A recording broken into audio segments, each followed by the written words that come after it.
আজকে এই পুরো ভিডিওতে অনেক ক্রেজিনেস আছে। আজকে আমরা বাংলাদেশ ভার্সেস ভুটানের খেলা দেখতে যাচ্ছি। তাহলে শুরু থেকে শুরু করা যাক।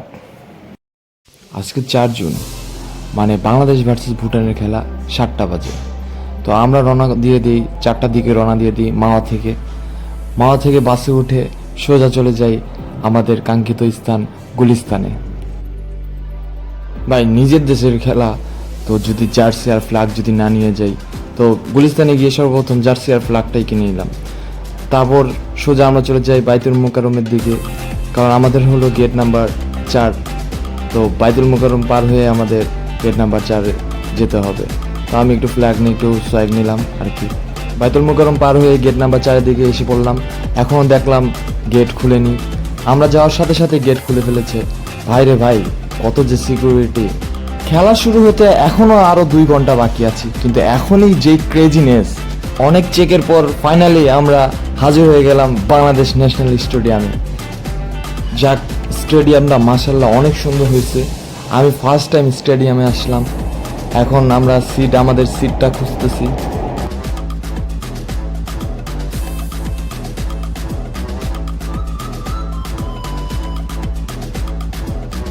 বাংলাদেশ ভার্সেস ভুটান, এই খেলাটা কিন্তু ইন্টারন্যাশনাল ফ্রেন্ডলি ম্যাচ। আমি চেয়েছিলাম 10 তারিখে সিঙ্গাপুরের ম্যাচটাও দেখতে, বাট ওইটার টিকিট পাই নাই, খুবই দুঃখজনক। একটু পরে দেখি হামজা চৌধুরী এবং তার দল বাংলাদেশ ন্যাশনাল টিম মাঠে হাজির হয়ে গেল ট্রেনিংয়ের জন্য। আর আমরা এদিক দিয়ে তো ক্রেজিনেস পাগল হয়ে যাচ্ছি। খেলা শুরু আরও 1.5 ঘন্টার মতো বাকি আছে। যেই পরিমাণে দর্শক এখনই ভরে গেছে, পরবর্তীতে কি হবে তা জানি না।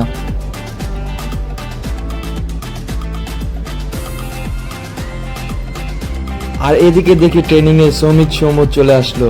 এ তো মেঘ না চাইতেই বৃষ্টি।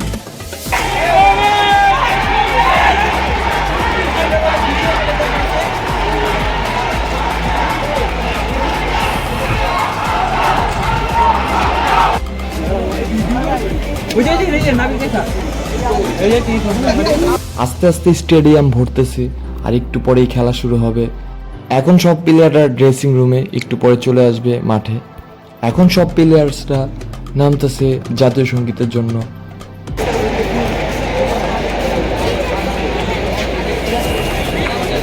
ভুটানের প্লেয়ার্স না ম্যাচ।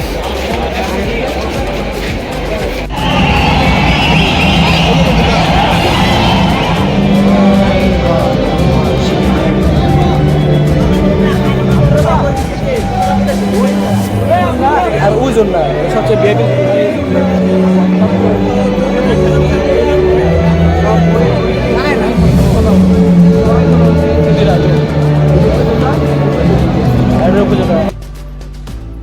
জাতীয় সঙ্গীত শেষে মাঠের প্লেয়ার্সরাও রেডি, আর আমরা দর্শকরাও রেডি একটা সুন্দর খেলা উপভোগ করার জন্য।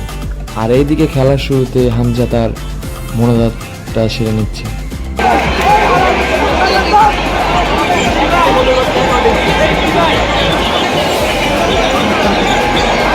আর এইদিকে খেলা শুরু হওয়ার আগেই, মানে খেলার ভিতরে ফোকাস দেওয়ার আগেই কি হয়ে গেল এটা তো আমরা সবাই জানি। হামজার গোল হয়ে গেছে।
মাঠে যে কি কি হচ্ছে আর কতটা যে ক্রেজিনেস, যে এই মাঠে না আসবে সে কোনোদিনও বুঝবে না।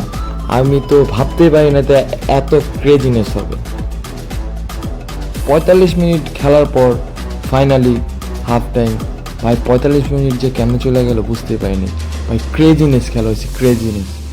যাক, আরও গোলের চান্সেস পেয়েছিল বাংলাদেশ, বাট কাজে লাগাতে পারেনি, কপালে ছিল না। যাই হোক, বাট খেলা দেখে আমরা মন ভরে গেছে।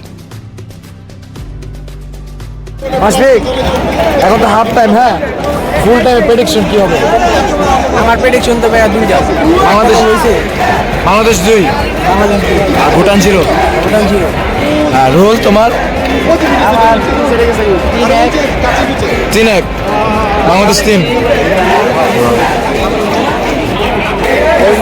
প্রেডিকশন প্রেডিকশন হ্যাঁ, প্রেডিকশন 3-0। কত? 3-0। তুমি ভিডিও করতেছেন কিতে কেডা? Prediction prediction Bangladesh 3 Bhutan 0।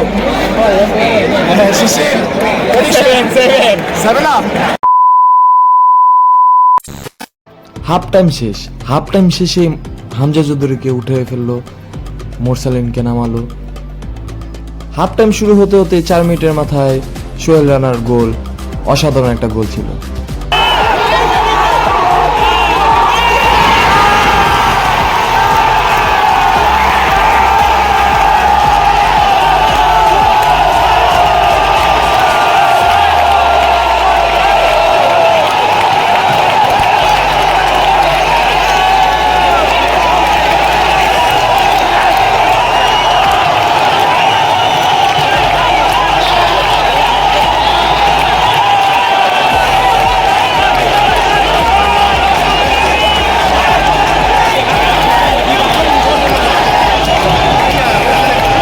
ফাইনালে 2-0-তে বাংলাদেশ জিতে গেল। অনেক চান্সেস পেয়েছিল, বাট কাজে লাগাতে পারেনি। আমিও আর ভিডিও করতে পারিনি, কারণ এত চিল্লাচিল্লি করছি, মাথা ব্যথা হয়ে গেছে।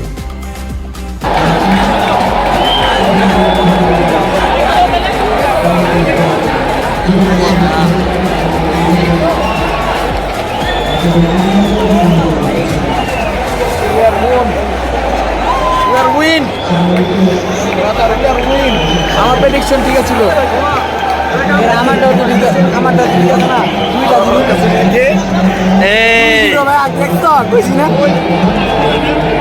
তো গেম শেষে সব প্লেয়ার্সরা স্টেডিয়ামের সাইডে চলে আসলো ফ্যানদের সাথে দেখা করতে। তো অসাধারণ একটা খেলা ছিল। আশা করি সামনে সিঙ্গাপুরের ম্যাচেও বাংলাদেশ ভালো করবে ইনশাল্লাহ। কিন্তু একটুই কষ্ট রয়ে গেল, আমি সিঙ্গাপুরের ম্যাচের টিকিট পেলাম না।